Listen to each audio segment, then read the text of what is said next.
Nós vamos continuar tratando desse assunto. Vamos conversar com o deputado federal Pedro Lupion, que é do PP do Paraná e que é o presidente da Frente Parlamentar da Agropecuária. Deputado, bom dia, obrigado pela entrevista. Eu queria que o senhor começasse nos falando a respeito dessa informação que chega do Paraná, do conflito que há ali, da decisão tomada pelo Supremo Tribunal Federal. Qual é a avaliação que o senhor tem desse episódio específico?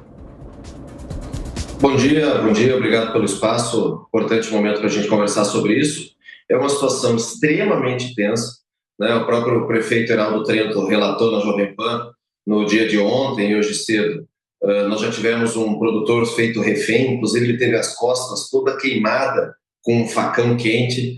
Nós tivemos produtores que foram alvejados e que conseguiram escapar por uma bênção, um livramento. Então, a gente está muito preocupado. São pessoas que têm as suas posses, que têm as suas áreas, que têm documento dessas áreas, que estão lá legalmente e que estão vendo suas áreas serem invadidas.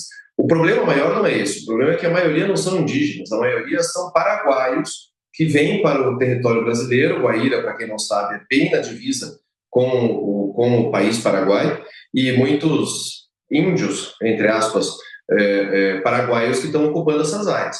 A decisão do ministro Fachin derrubou uma liminar da justiça aqui do estado, em que proibia a demarcação justamente por questionar os laudos antropológicos, questionar a maneira como estava sendo feita e dar uma garantia ao direito de propriedade dessas famílias que estão lá há muitas décadas. A decisão monocrática do ministro Fachin gera ainda mais insegurança na região, gera uma tensão ainda maior na cidade e é um barril de pólvora, é uma coisa que nos preocupa demais. Lembrando o principal de tudo, o judiciário está em recesso. O judiciário volta a partir do dia 1º de fevereiro. Existe uma ação direta de inconstitucionalidade pelos partidos de esquerda em relação à lei do marco temporal e uma outra de constitucionalidade que nós enfrentamos justamente para reconhecer a constitucionalidade. O relator dessas duas medidas é o ministro Gilmar Mendes. Não cabia ao ministro Fachin tomar uma decisão assodada como essa. E nesse caso específico que ele tomou essa decisão, para o estado de plantão, o relator é o ministro Toffoli, não é ele. Então isso gera um conflito ainda maior, gera uma preocupação ainda maior, lembrando que nós aprovamos a lei no Congresso Nacional, essa lei foi vetada pelo presidente Lula, nós derrubamos o veto na maior derrota que esse governo já teve dentro do Congresso, e a lei está vigente, ou seja, aquelas condicionantes todas para demarcações de terras indígenas estão vigentes, e essas áreas de Guaíra não cumprem nenhuma dessas condicionantes. Então, realmente é uma situação extremamente preocupante. Parece que esses conflitos se intensificaram nessa região no final do ano passado. Na ocasião, diante de um conflito que atingiu magnitude ainda maior, me parece que o governo acionou a Força Nacional de Segurança para atuar na região. E agora, além dessa decisão de Fachin, dessa liminar, de determinar a continuidade desse processo de demarcação pela FUNAI, ele determinou uma intervenção da Comissão Nacional de Soluções Fundiárias, do CNJ, do Conselho Nacional de Justiça, para atuar também na mediação desse conflito ou desses conflitos. De que forma essa comissão deve atuar?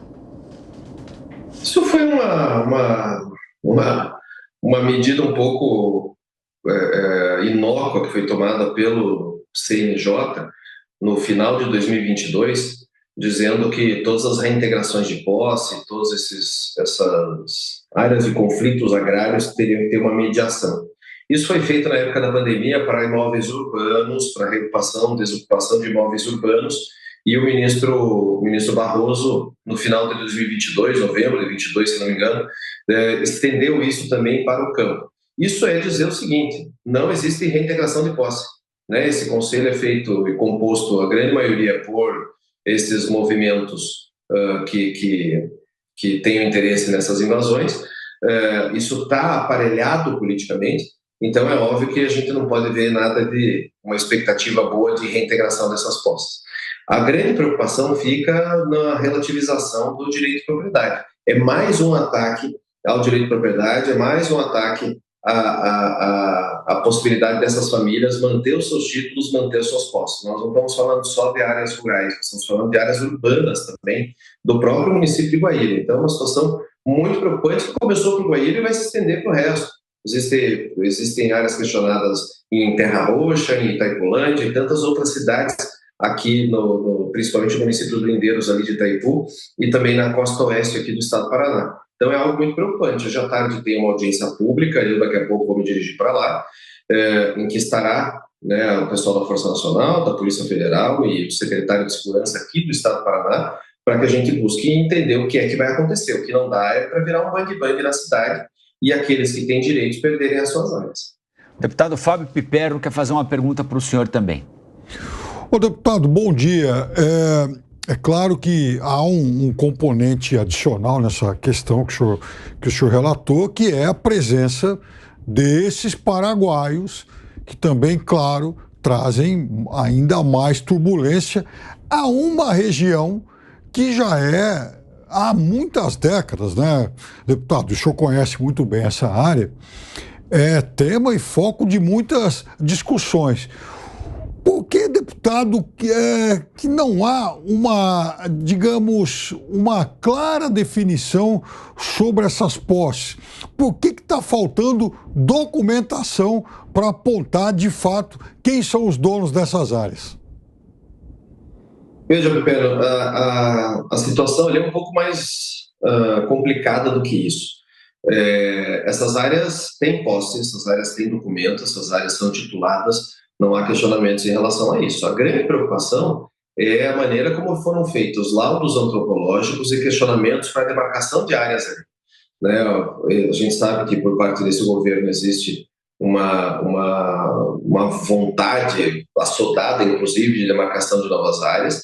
Essas demarcações ignoram completamente a Constituição, ignoram completamente o marco temporal e, obviamente, geram a insegurança que todos nós tememos. A grande verdade é que precisa cumprir o que está na Constituição. A Constituição garante direito de propriedade. Isso é uma luta lá de trás, da época da década de 80, que até teve que ser criada a UDR para garantir a propriedade privada no país. Então, nós temos na Constituição o direito de propriedade e ele precisa ser cumprido. Essas pessoas não estão lá ilegalmente, eles não são invasores, não são grileiros, não são pessoas que esbulharam essas áreas. O que tem lá são produtores rurais que estão lá há décadas e que produzem, e que têm bons índices de produtividade, uma boa quantidade de produção. Então, a gente precisa respeitar isso. Quer demarcar a área? Tudo bem. Existem milhões e milhões de hectares disponíveis para serem demarcados.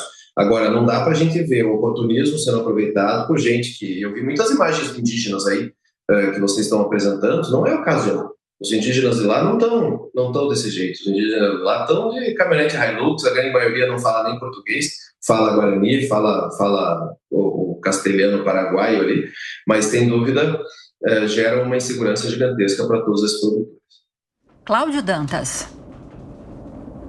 Deputado, bom dia. Quais são as fragilidades desses laudos antropológicos que estão sendo utilizados para esta demarcação? Veja, Dantas, laudo antropológico feito por uma pessoa que geralmente tem lado, não tem imparcialidade. Esse antropólogo é responsável por fazer esse laudo, geralmente é contratado pela própria ONG responsável por essa demarcação. A gente sabe que por trás dessas demarcações de áreas existem muitos e muitos interesses econômicos e ongueiros responsáveis por tudo isso, e existe um questionamento gigantesco em relação à grande maioria dos laudos antropológicos. O que importa nisso tudo aí são todas as áreas de amortecimento, né? Essas áreas todas que ficam no entorno das aldeias que podem ser usadas economicamente. Então, a gente sabe que, infelizmente, as populações indígenas que merecem nosso respeito, merecem o respeito a toda a sua história, toda a sua contribuição com a identidade brasileira, são usadas como massa de manobra em questões como essa para efetivamente ter acesso a essas áreas. Estou falando de áreas extremamente produtivas, áreas que têm índices de produtividade altíssimos na região oeste do Paraná, que é uma das regiões que mais produz no país, terra roxa de qualidade, com um alqueire hectare muito caro, muito valorizado, e que está sendo usado, infelizmente, para beneficiar alguns que não têm interesse nenhum em beneficiar populações indígenas. A gente sabe que é exatamente o contrário disso. Hoje, a gente vê uma preocupação gigante, depois que o Congresso Nacional fez o seu papel de legislar e de deixar muito claro na legislação qual é a responsabilidade do Congresso Nacional e como devem ser feitas as demarcações, a própria Suprema Corte, que tem que defender a Constituição, atacar isso frontalmente. Nós conversamos com o deputado federal Pedro Lupion, que é presidente da Frente Parlamentar da Agropecuária. Deputado, muito bom dia para o senhor. Até a próxima. Bom dia, obrigado pelo espaço.